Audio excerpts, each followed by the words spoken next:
সালামু আলাইকুম।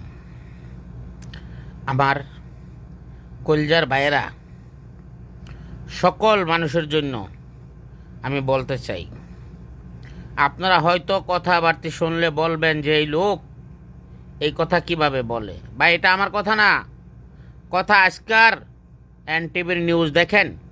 বাংলাদেশ দূতাবাস, ইন্ডিয়ার দূতাবাস, ওইখানে লক্ষ লক্ষ শিক্ষার্থী আজকে ওটার প্রশ্ন জানার জন্য গেছে।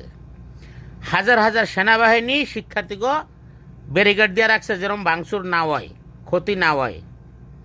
ইন্ডিয়ান 27 লক্ষ মানুষ বাংলাদেশে সরকারি চাকরি করে। চিন্তা করেন একটু, ইন্ডিয়ান পুলিশের ভিতরে আছে ইন্ডিয়ান ভাইয়েরা 15 লক্ষ। বাংলাদেশের কয়শো